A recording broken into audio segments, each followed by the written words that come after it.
Hello, ladies and gentlemen. Eddie Marcus here, spokesman and advocate for basic human rights for all people.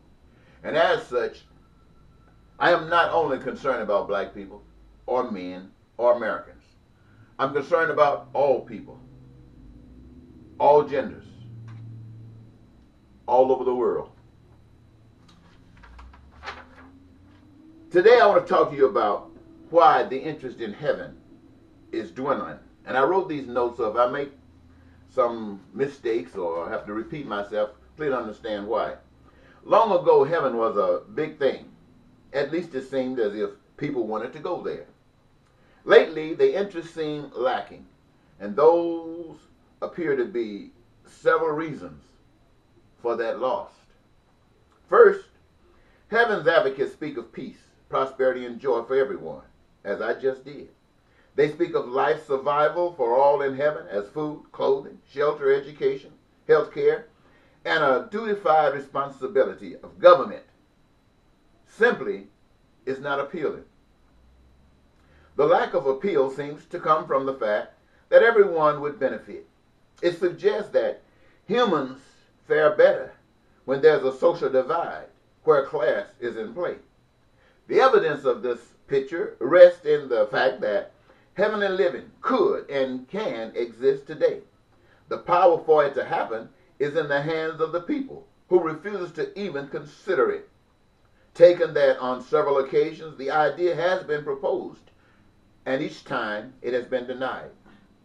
Secondly, faith in heaven might be slipping due to current actions of its advocates. They speak of heaven while daily empowering heaven's opposite.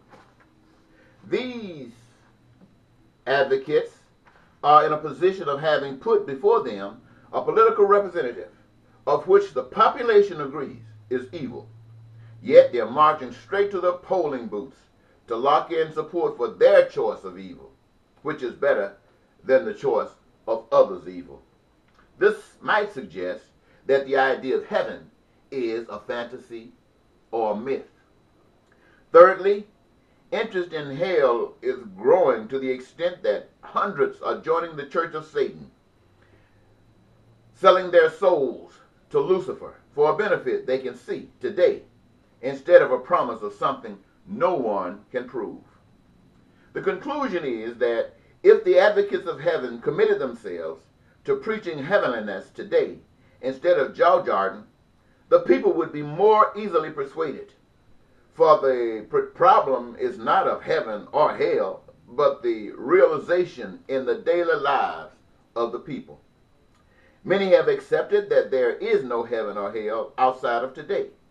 The question is to establish what is the heart of the population now.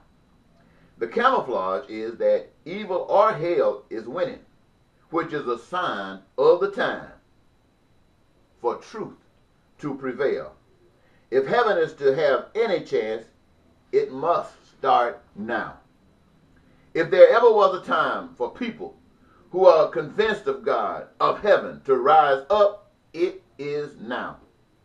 If there was ever any doubt that America is built on it, the precipice of Satan and hell, that doubt is eradicated by the fact that two representatives of evil is put before the people as choice for their leadership, and the population and all of those who say they love God is playing to that tune.